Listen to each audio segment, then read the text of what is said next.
What is up, everybody? Welcome to the Payoff Pitch presented by Fantasy Phenom. We're back recapping Sunday's action and looking forward to Monday's. I believe it's an 11 game all day and 10 game main, if I'm not mistaken. Yep, 10 game main. And yeah, what's up, Phenoms? Welcome back. Thanks for tuning in once again.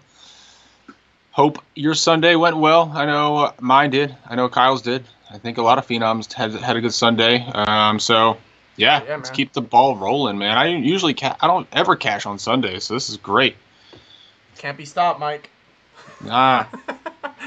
Yeah, it was a good day, man. I can't complain with Zach Eflin, right? I mean, we said exactly what he would do, right? He'd give up a home run or two, and he'd get strikeouts. He didn't quite hit that 7 mark that I was hoping for. But pairing him with Kluber worked out fine for me. Kluber was so highly owned that it didn't hurt me that he didn't have his 40-point performance. My Royal stack was lit AF. Yo, what's up, Rudy? Dude, honestly, it came down to bats today because I paired Kluber with Cole, and kind of same story, different dude. I got my 15 points from Cole, the ownership from Kluber. I mean, it didn't hurt you. And if you had bats that did anything, you're gonna cash today. So it came down to bats. I don't even know where it went. Can't remember, but worked out. So not worried about it. Yeah, I was on Royals and Brewers, and then a couple one-offs. If you look here, something I'm gonna start doing every day. Killer Kyle's kabooms of the day. If you saw this on Twitter, Miguel Sano and Jorge Bonifacio. Bonifacio ended up being the 4th highest scoring DraftKings player on overall. Yeah. So not only hit that kaboom, but racked up the points. Thames kind of let me down a little bit. Jose Abreu didn't do much. Herrera, I was hoping a little more from. He got walked, I think, 2 or 3 times, so that hurt his chances. But we not still complaining. A nice game. Yeah, we not complaining, man. Still had a nice game. Yeah, what are you going to do? Stanton, another home run. I don't know what's going on, but might as well just keep playing him. I put him in as a one-off because I had the money. It worked out. I think it's kind of just in play going forward at this point. Yeah. That dude, all he knows is kaboom. So it was a good day, man. And then what did we say on the show? Actually, hold on. Shout out to, why am I dropping the hat or the ball in the name here? Let me pull it up on Twitter. You're talking about Matt? Matt, there it is. Matt Hanson, yep. Why are the cameras not showing up? It's cool. We don't need to be seen. But yeah, shout out to Matt, man. He first day joining with us. Yep. Took down took down $200 and something today, and he gave us the credit, man, with this Stratton play. I didn't say to play him, so I can't take the credit, but one thing we did say, Mike, is that we were not touching the Royals' bats, and sure enough, man, the Royals were heavily missing Bryce Harper. Let's put it that way, right? I knew there was no way. Nationals. Sorry, that's what I meant, Nationals. Yeah, there was no way this Nationals team was coming out firing, losing their best player like that. Like I said, leader of the team, heart and soul. And so, he played Stratton. He had more balls than I did. I wasn't on Stratton, but it worked out well for him, man. And Stratton was the, I believe, highest scoring pitcher on the slate, let alone highest value.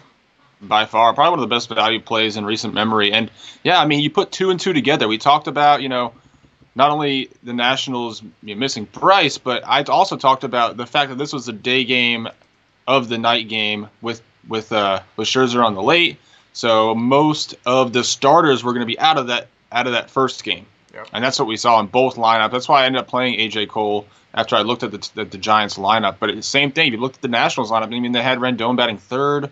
It wasn't your normal lineup. So I liked looking at this game for Cole, and I could have easily went Stratton too for that pay down option to pair with Kluber. So makes a lot of sense, and that's kind of what won the money today. If he had this guy.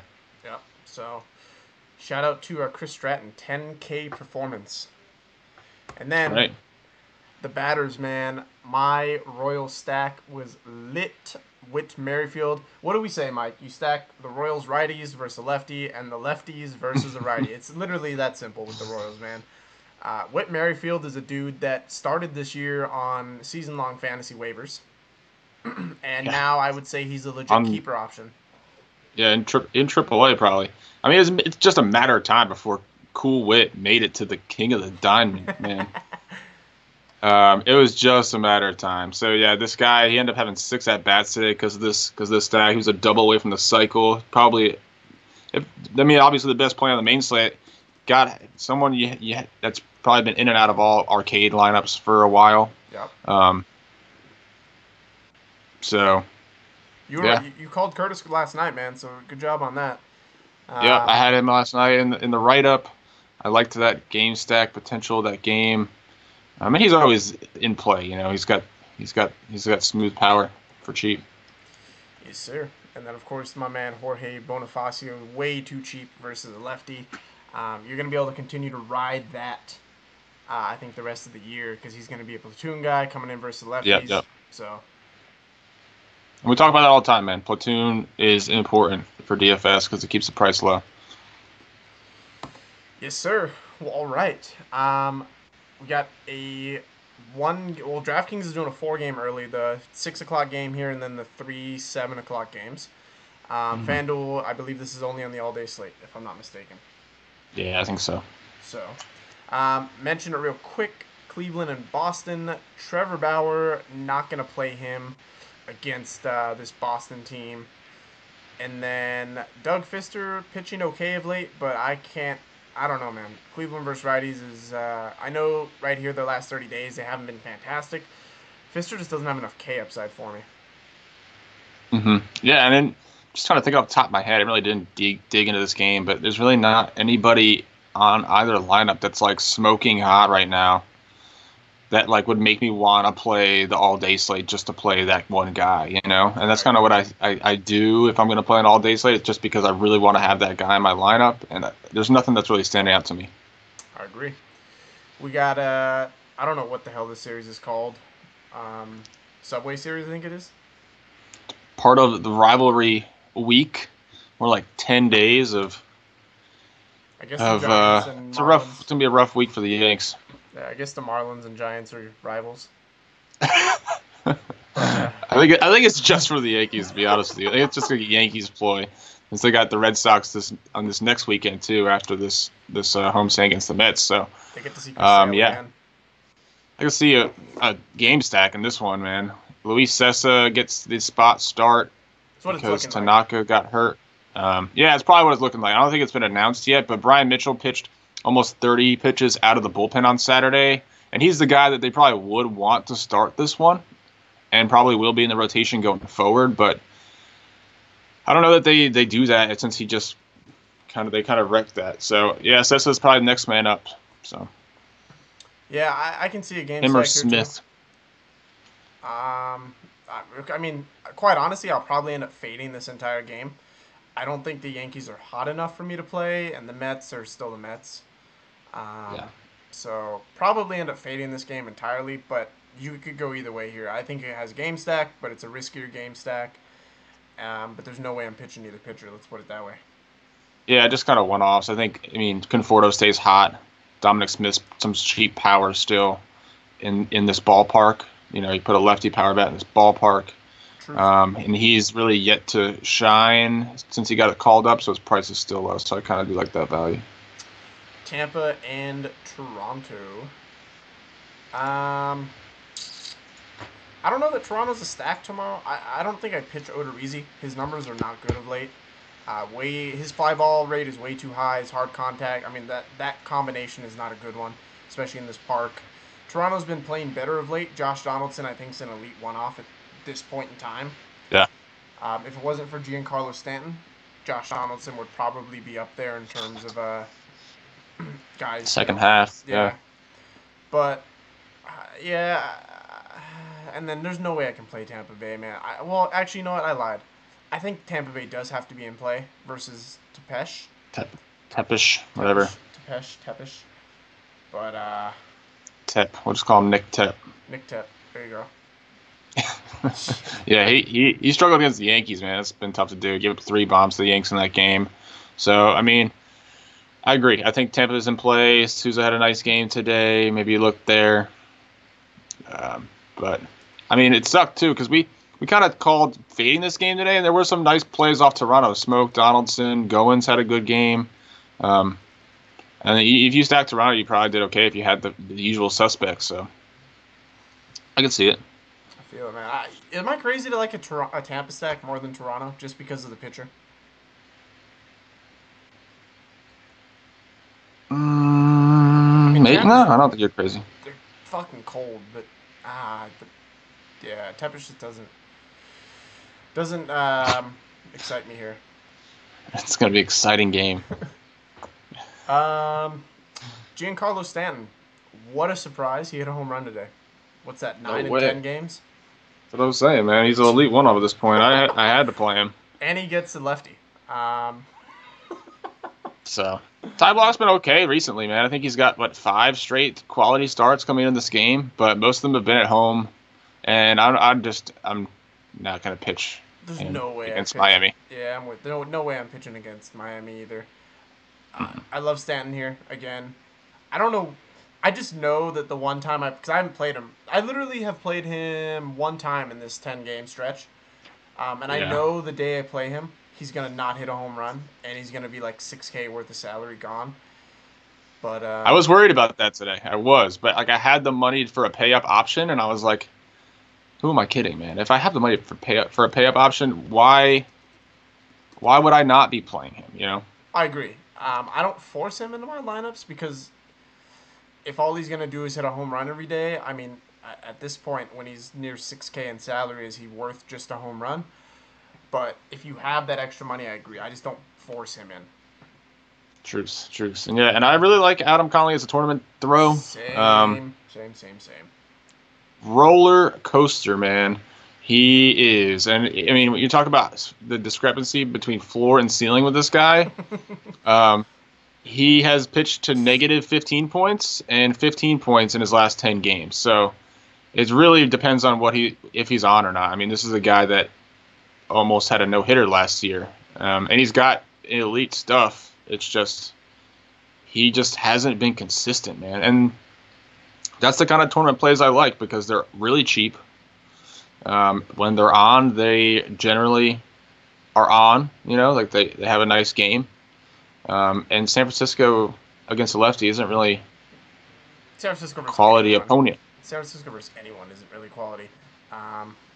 So it's a plus matchup in my opinion. So just if he has his stuff tomorrow, I think he goes out and has a nice play for his price. That's the thing is this the only thing that puts me off Conley, and I do like him. I actually think I might pair him only on DraftKings. On FanDuel, he's $7K, I believe. Too much, yeah. Yeah, no way I play him. But on DraftKings, he's 5'8". I think that's a worthy play. The only thing is the K upside, right? He's got to have his K stuff, and even then, it's still the Giants who don't strike out a ton. I mean, they don't do shit, but they don't strike out, and so it's tough, man. It is. I think if he has a good game, he pays off his price. I don't even really think you need like super high K upside for him at 5,800. You know, he just needs to have a good game, and he's shown he can. He's got the stuff. If you've watched him pitch, he's got a pretty nasty slider, man. Oh yeah, absolutely. It's just a matter of if he can command it. Right, exactly. Cincinnati, Chicago. We got Jose Quintana. Telling you, man, that regression hit him hard. We called that play 2 weeks ago, or 2 starts ago against I believe it was Arizona when him and Greinke faced off. Told everyone do not play Quintana. Smoking mirrors, you're clear. And it's hit him, man. Strikeouts are now down. That swinging strike rate just told the story there. We knew that was coming down. And he gets Cincinnati, who has not been good. So it's a plus matchup here. But I don't know what's going to give. I mean, Cincinnati can go off in any moment.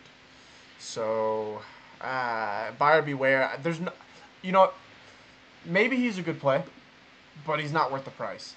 On DraftKings, at least. On DraftKings, he's 11.6, the most expensive pitcher on the slate.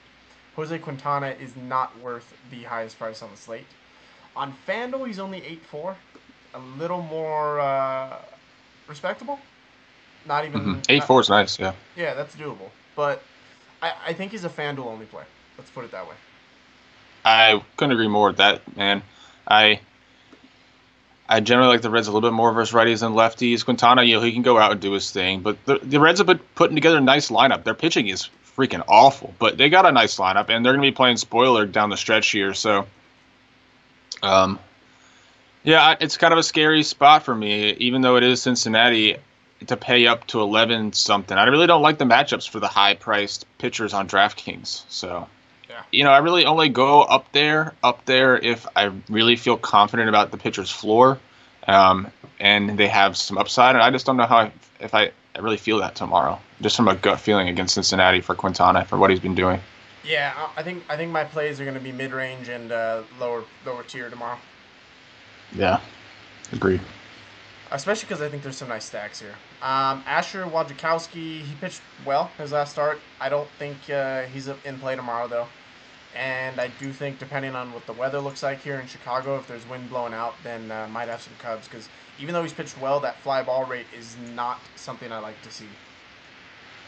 Yeah, and his last 2 starts were against San Diego, and he caught St. Louis before they started heating up. So it doesn't really move the needle for me. And we say he pitched well. He had 6 strikeouts, gave up 7 hits, 3 runs. So it was well for him. Exactly. Chicago, hasn't been great as a team hitting. So I don't know. It's seeming like a fade. I don't know. At this point, I couldn't nail down the bats right now. Yeah.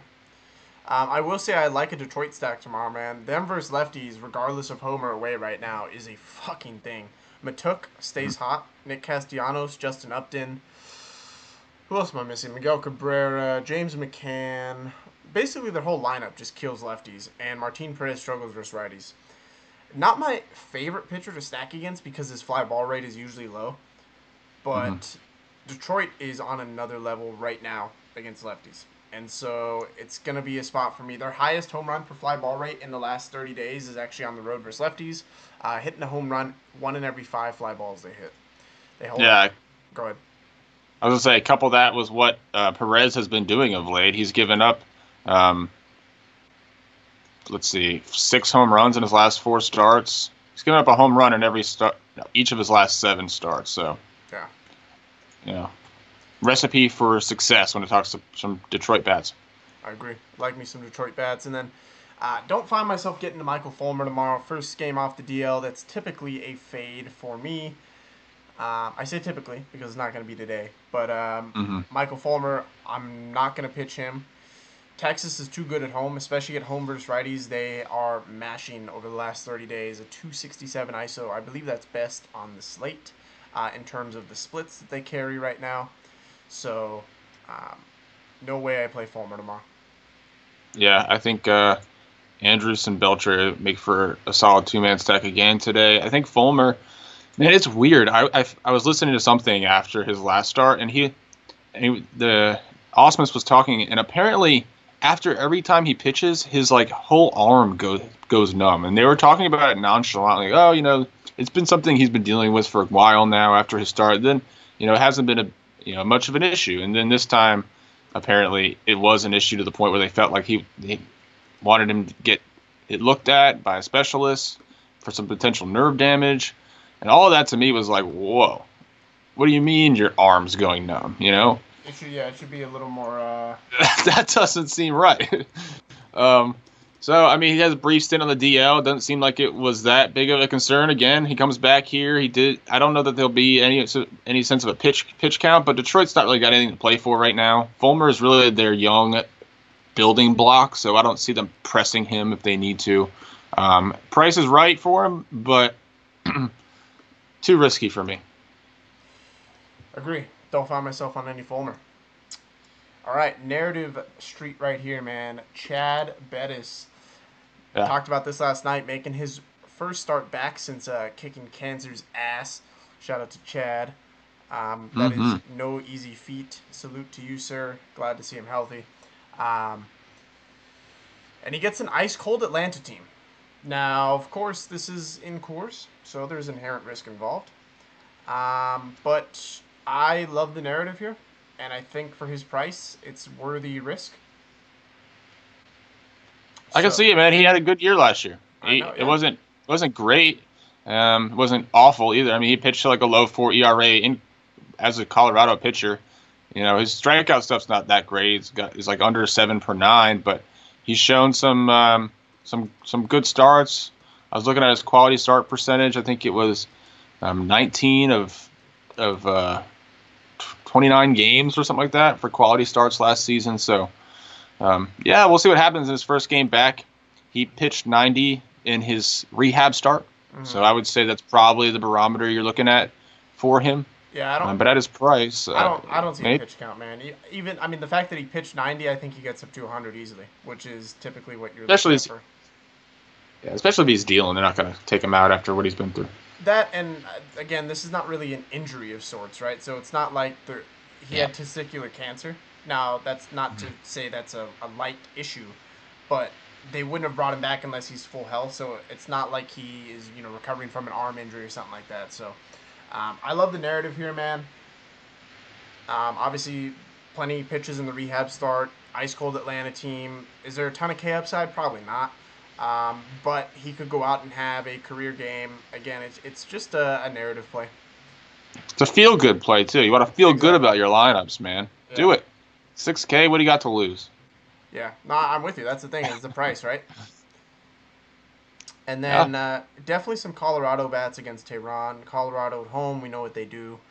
No way I'm playing Tehran tomorrow. No, I think I will be stacking against Tehran tomorrow. Yeah, and that's the other thing, man, is we're talking about not paying up for pitching. That's going to make getting that Colorado and Detroit bats pretty easy. And the bottom of that Colorado order is clicking right now, man. This is facts.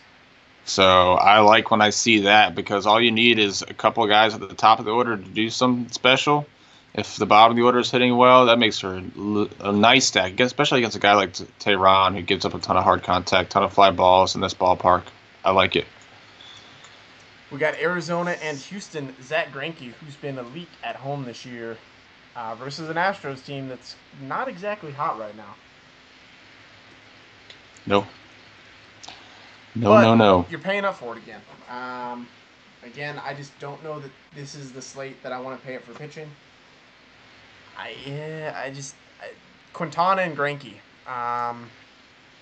Do they have? I wouldn't say either has a safe floor in their matchup, and I don't know that either has the highest upside either on the slate. So, I think it's going to be a fade for both those guys. As well as Greinke's pitch. Now, he could go out and dominate, absolutely.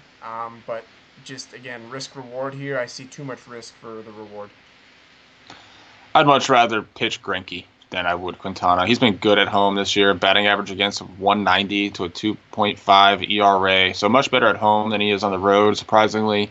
Again, the matchup isn't something I want to pay up to do and lock in my lineup, especially if I'm only running 1 to 2 to 3, I'd much rather pay up for bats and go there than I would Greinke against Houston. But if I'm comparing him and Quintana, I'm Greinke.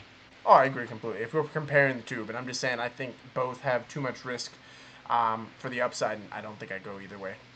Right, but I don't know that would be the majority by saying that. Greinke against Houston and Chase Field, or Quintana against the Reds. I would have seen that most people would go the opposite, but for me, I'm on Greinke. You might be right. And then McHugh against the Diamondbacks. I mean, there's K upside there. Diamondbacks 29% K rate at home versus righties in the last 30 days. But there's blowout potential. With that K rate, they hold a 242 ISO.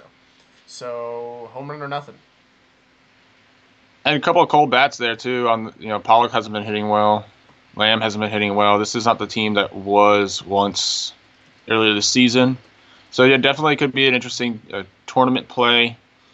I don't recommend it in cash. He's not a guy that's going to give you 7 innings. He's got K upside, but when he doesn't have his elite stuff, we're not looking at someone that can.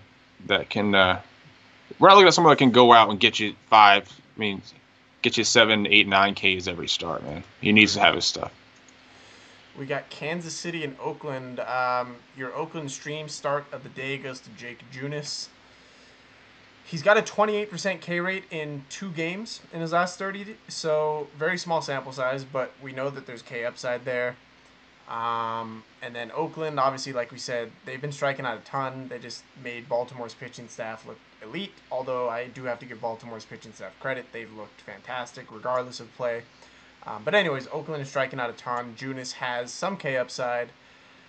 But the high fly ball rate and high hard contact do worry me a little bit, especially with Oakland. We talk about teams that are home run or strikeout. Oakland fits that bill, especially at home. I really like Jake Junis tomorrow, guys. I'm gonna say it. I'm gonna be playing him. I think his last start against Seattle, being that even though it was the second game of the doubleheader, he went out and had almost 32 DraftKings points and struck out 7, didn't walk a guy, went 8 innings. And I looked into him, and he's their top prospect, and they need him, man. They need it to be Jake Junis time for Kansas City. They need a pitcher. They have nobody. And he's their top pitching prospect who's dominated AAA this season. It's just every time he gets called to the big leagues, he gives up the long ball. 1.84 home runs per 9 would be 10th highest in major leagues if he qualified.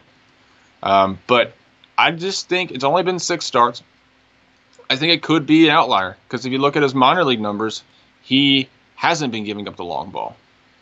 So, yeah, he has been giving up in his short sample here in the bigs, but he hasn't been doing the minors. And if he goes into Oakland, has his dominant slider, strikes out guys and keeps the ball in the ballpark. I know that they are home run happy, but I don't know if it is indeed a fluke. I think it could be a nice second start in a row for him. And I like what I'm seeing from him. I feel it, man. Also, we got Darrell Cotton. Guess who I'm stacking on Kansas City tomorrow. You can just guess the hand side. I think we get the point, man. Yeah. Mike Moustakas, I think will probably be in there, right? He's played okay. Him, Hosmer, Melky, gonna have them. I think Alex Gordon's in play. So Kansas City lefties. Marcus just pointed out in the chat too that Oakland's got a bottom 10 bullpen in their last 14. So, yep, load up on Kansas City tomorrow. I love this stack. Late game hammer. So there you go. I like it, man. I like it as well. Just play the lefties. I'm telling you, play the lefties versus the righty. And then we got Baltimore, Seattle. Kevin Gausman. This dude might be my favorite pitcher on the entire slate. Seattle, they're actually not playing as well as they have. So as of late, they're not. They're obviously cooling off a little bit, and they've been striking out more at home of late. So that was surprising to me when I looked up. Obviously, season-wise, not striking out a ton, but at home in their last 30, 26 and 27%. Kevin Gausman has been elite in terms of strikeout numbers. Almost 30% K rate last 14. Over 30% in his last 30. Swinging strike rate of almost 14%. So those numbers are backing it up. I don't know. I think Kevin Gausman, dude, that's the play for me.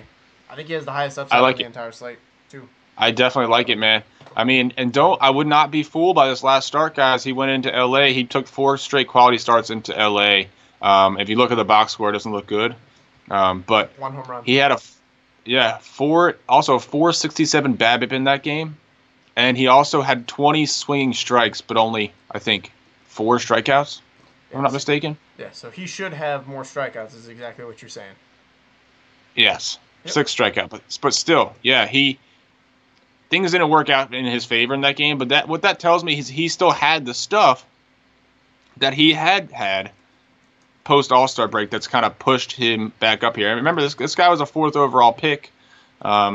Had a great year last year and made some tweaks to his pitch selection, and he's having a great end to the season. So I really still think he had his stuff last game. He just got a bit unlucky, and for that reason, we're seeing a little bit of a price dip. I think people get off of him, and I also do like Gausman. The thing is, though, Seattle, they strike out a ton versus the slider. He does have a slider, but he's not been throwing it as much lately. Maybe we see that part of the game plan tomorrow, but that's really the way to get the Mariners out if you look at the numbers. Good observation. And then finally, we got Jared Eickhoff and some Travis Wood. Don't find myself getting a Woody here for Travis. T. Wood. I just Philadelphia, they hit lefties better. These season splits. Odubel Herrera reverse splits guy hits lefties better. We know Cameron Power, Michael Franco. Yeah, I know Aaron Altair kind of took a hit to those numbers a bit, but That is true. But I still I don't know that I think for this price I'd rather play Conley than Wood. oh yeah, I'm not on Travis Wood at all. He had one good start, man. That's it. Yeah, against Against the Pirates. Pittsburgh. Yeah, when they were in the middle of a terrible stretch. So yeah, I'm not on Travis Wood either. I don't know if I'm going to rush to stack against him. I don't know. Obviously, Herrera, Franco, like you said, the righties, I agree with. And then I really like some Jared Eickhoff. Obviously, I put a lot of stock into what I think the pitcher's going to do as far as what pitches is part of the game plan. And Jared Eickhoff has a killer curveball, and that's how you get the Padres out. We actually saw that this year. Probably his best start of the season came against the Padres, and that kind of ignited a second half resurgence. Since the All-Star break, he's got an ERA just over 3. He's coming off a very good start in Atlanta, which he featured the curveball as well. A lot of good remarks from the coaching staff about his command too. So he seems to have the command going into the start with a pitch that tends to give the Padres a bit of trouble. So I like what he's bringing, the momentum he's bringing into the start. Let's put it that way. So let me tell you the reason why I have pause on Eickhoff, because I do like the stream spot. Aside from the fact that the Padres have been swinging better of late. Now, they kill lefties more than righties, but that's not to say they haven't been hitting well versus righties, right? Their power's off the chart right now, 184 ISO, 199, 205. Like, they're hitting for power, right? But what gives me pause on Eickhoff is you mentioned the nice ERA, but his xFIP is not suggesting good performances. 4.98 last 30, 5.32 his last 14, and 4.45 his last 7. Along with that, his swinging strike rate is 9%, actually a tad under 9% in his last 30 with a strikeout of 22%. I feel like that's not sustainable. I would say that strikeout rate probably dips to the 17 to 18% range with that swinging strike rate. And the Padres are striking out less. So I agree. I like this. He makes my player pool, but I don't think I rush to play him. And on a slate where Kevin Gausman's 8.5 and Eickhoff's 8, on DK at least, I think Gausman's a clear. You find that $500 to get up to Gausman.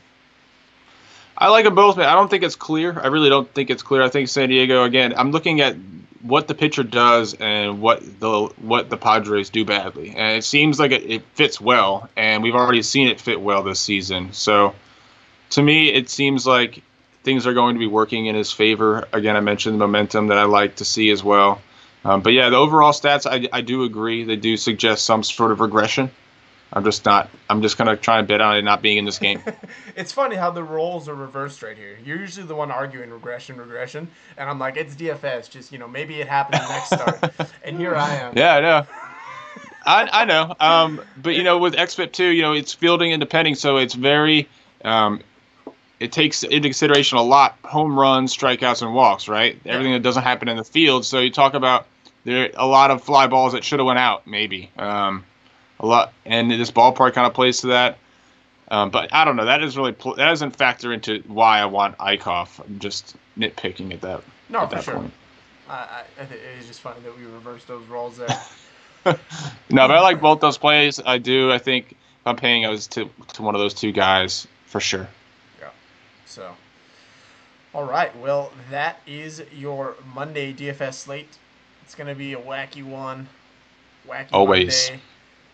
Maniac Monday. I don't know. I'm trying to think of some words here. Both our pitching posts are out. I'll have some more kaboom calls for you guys in the early afternoon. We're gonna get a little theme going. Killer Kyle's kabooms, Mike's money mashers. So we'll have some fun calling some home runs and some one-offs, and then huge right now. So NFL sheets are out. However, they're going to be delivered a little differently today. What I've done is everybody that's in River, meaning you have to be in River, is getting an invite to the sheets. They're no longer going to be a link that you access. So what it's going to do is it's going to tighten up the security. Basically, you have to be invited into the file in order to view it, right? If you don't have the invite, you can't view it. So that's why it's essential to get in River, because I sent an invite to all the email of all the active users in River, the ones that have joined. So if you did not receive that email, DM me in River. I will make sure you get on that invite list, because if you're in River, you're obviously subscribed to us. They are preliminary right now. They have some projections. However, I can't project everybody. Say Marshawn Lynch. I just need to see kind of how he's going to perform, what the workload's going to look like. Hard to do after one preseason game. So don't be alarmed at all that stuff. But prelim sheets are out. You guys get the basic idea. They'll be upgraded, obviously, as the time goes on. And it'll be one master sheet, so you won't have to find a new link every day. I'm so excited, man. So excited. Same. Yeah, I think getting all this worked out, understanding the team's depth and how they're going to be using, especially their backfields, is going to be so important, especially to stand out in week 1. I know there's thousands of talking heads with their own projections and whatnot, and their own feelings on how it's going to go. I think if you watch football and you understand it, and you've been playing NFL DFS before, you kind of understand that. So I assure you guys. I mean, I know we both been playing it a ton, so I assure you we know what we're talking about. So we're excited to show you. We're excited to get on video and show you we know what we're talking about, just like we've been doing with basketball, baseball, and we appreciate you guys rocking with us. So Absolutely. stay doing what you guys do. We're phenoms for a reason. That's right. Yeah. So with pitching, if you guys want to read up, I did in-depth write-ups on Gosman, Eickhoff, Conley, and Junis. That's in the River group. If you guys want to read up on that, decide for yourselves. Other than that, like Kyle said, stacks, one-offs will come out tomorrow, and a lot of fun stuff coming in the wings. In the works. We are working hard to bring you fun stuff, man. Promise. Yes, so, all right, guys. Well, thank you again for tuning in. Thank you again for all the support, as always. Hope you guys have a wonderful night/morning, depending on when you are listening. And make it a profitable Monday. Make sure to follow us on Twitter, fantasy2_phenom. And then obviously Kyle_Nusser and YanksFan37. DM us if you got any questions. Hit us up. We will take care of you guys. Make sure you get everything you need. We'll take care of you. Yep, hopefully it'll be a money making Monday. So, all right, guys, we'll have a wonderful day, and we'll talk to you on the other side. Later.